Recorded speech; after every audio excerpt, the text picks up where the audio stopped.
li nga xam ne moom mooy gàllankoor ki nga xam ne moom mooy mentoram di Khalifa Ababacar Sall waaye nag xam nañu ni balaa décision boobu tam di bu génnee balaa ñu koy appliquer tam ki nga xam ne moom mooy ministre de la justice nekkoon ki nga xam ne moom moo doon layal parce que maître aussi mu ngi ñëw. voilà xanaa ñu xaar maître ko voilà. maître Ciré Clédor nekk avocat Barthélémy Diaz ginnaaw ba ñu rek daal di rejeté pourvoi bi nga xamante ni moom moo nekk pourvoi des avocats de Barthélémy Diaz on attend la réaction de maître Ciré Clédor l'avocat de Barthélémy Diaz.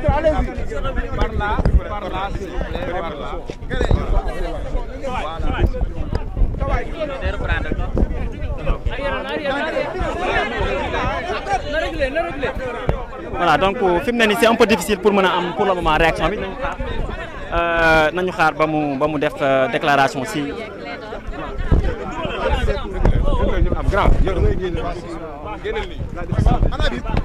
Alors et je le rappelle maître ci wàllu revenir ci li ñu mën a jàpp muy tukkee ci li nga xam ne mooy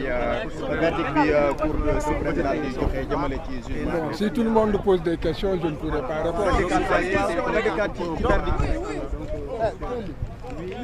C'est bon, c'est bon.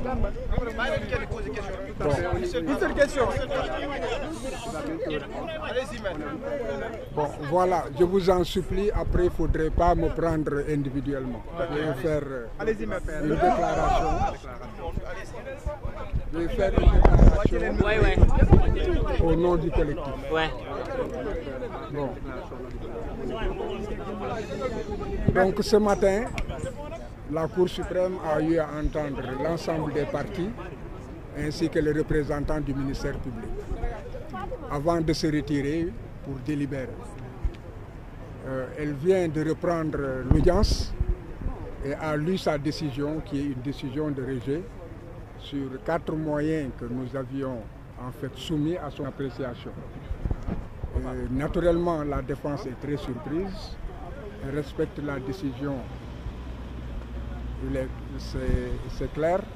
mais aussi nous avons encore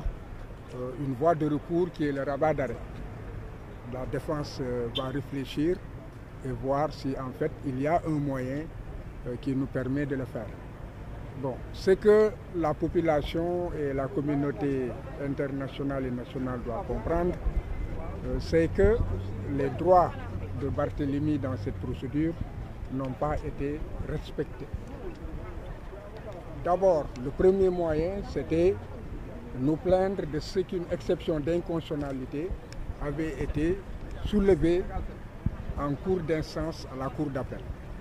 Et la loi organique sur la Cour suprême, ainsi que la loi constitutionnelle sur le Conseil constitutionnel, font obligation aux juges, lorsqu'ils se heurtent à cette barrière, de ne pas continuer l'audience et de transmettre l'exception au Conseil constitutionnel qui apprécie. Parce que le moyen qui était fondé sur la violation de 169 du Code de procédure pénale, c'était un moyen de défense qui garantissait les droits de la défense parce qu'il violait le principe du contradictoire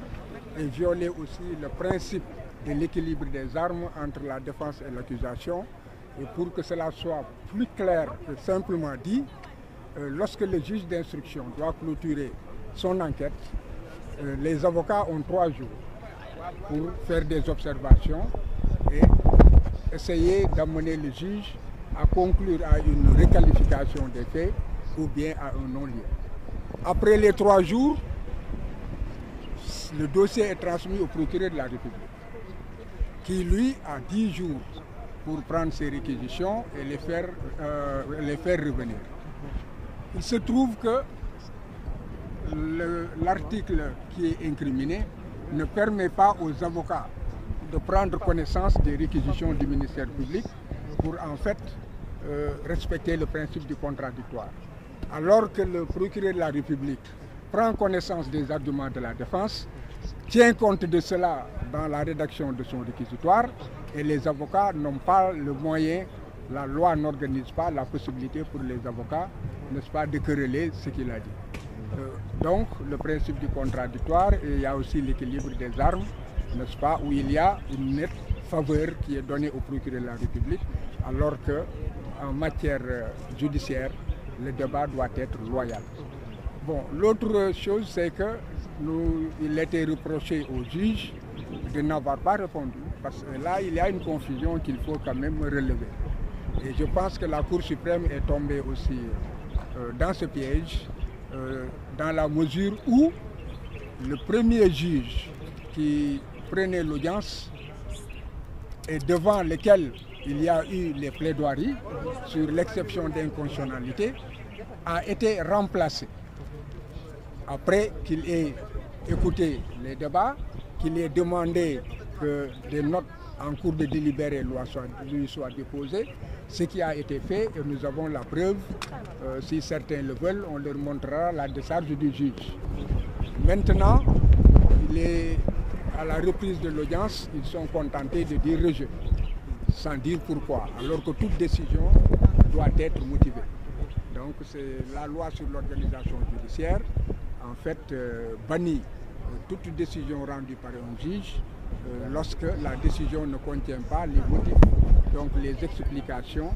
n'est-ce pas, qui ont amené le juge à rendre sa décision, ce qui permet un contrôle.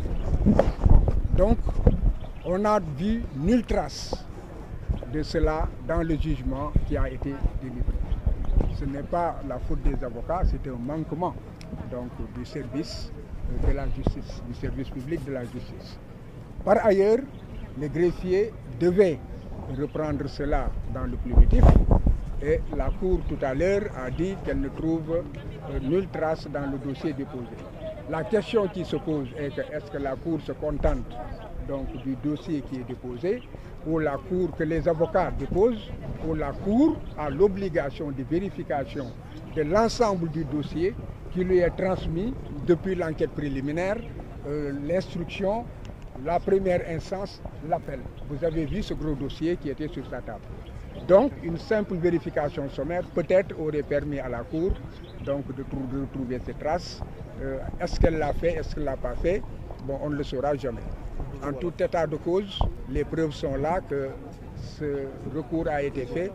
et on ne peut pas se contenter de dire rejet sans motiver. Cela signifie qu'il n'a pas répondu aussi à la note qui lui a été déposée. C'est le défaut de réponse à des conclusions. Et le clou, c'est que le juge, après avoir dit que les expertises, qui sont des éléments en fait scientifiques, ont relevé que les balles qu'on extrait des corps des victimes, blessées ou décédées, ne correspondaient pas, n'est-ce pas, aux balles qui devaient être, qui pourraient prévenir des armes saisies sur Jean-Paul Diaz.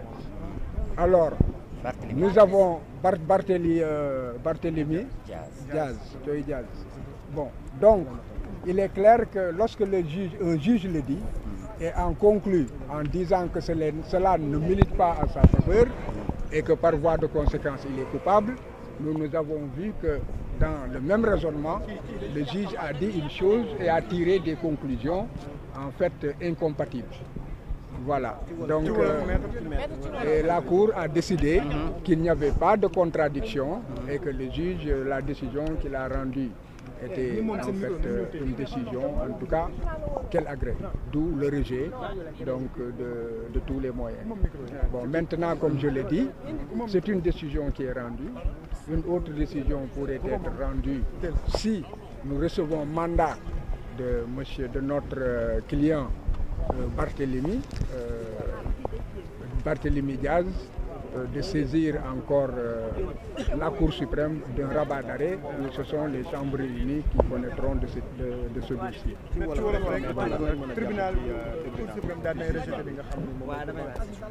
Bon, ci tënk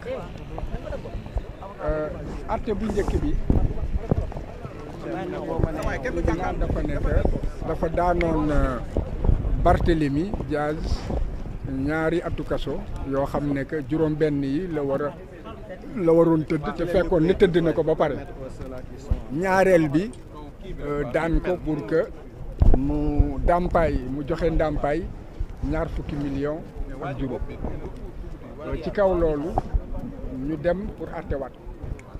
ci attewaat boobu nag dafa am benn ponk boo xam ne avocats yi dañ koo yëkkati te ponk boobu cour d'appel amul sañ-sañ xool ko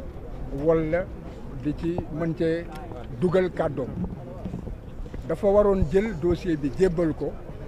conseil constitutionnel loolu la yoon wax wante cour d'appel deful loolu dafa jël mbir mi dem délibéré maanaam dañoo dem diisoo ñu dellu siwaat ci seen diisoo ñu ne lii ngeen yëkkati duñ ko jébbal parce que yenuwul maanaa alors que yoon mayu ko mu xool ndax yenu na maanaa wala yenuwul maanaa wante yenuwul maanaa boobu it waxuñu lu tax ñu ne que yenuwul maanaa dañ ñëw rek ne que dàq nañu la ngeen def atte bi dañ koy continuer mu di jalgati nañu yoon tey jii cour suprême nee na que jalgati yoon boobu moom mënu koo wax ndax gisul fenn ci dossier bi foo xam ne que ponk boobu maanaam jël nañ ko wax nañ ko ci biir tribunal bi te sunu dossier loolu nekku ci ñun nag cour suprême du ñun lañ ko jébbal rek cour suprême dossier lañ koy jébbal dossier bi enquête bi ñu def police enquête bi ñu def ci tribunal atte bu njëkk bi ak atte bu mujj bi ak ñun la ñuy ñaxtu lépp lañ koy jébbal kon man ma jàpp ne que warul mun a yem rek ne que seeni këyit yi ñu jot loolu nekku ci parce que ba ñu taxawee tey ci joŋante bi yëgal nañ ko ne bu xoolee la nga xam ne moo ko yor dina gis ne que lépp lu ñu wax ci ponk boobu mu ngi ci biir dossier bi waaw nañu gàttal rek ne que dàq nañ ko leneen li ci des moom moo di que ci lañ doon ñaxtu moom moo di que attekat bi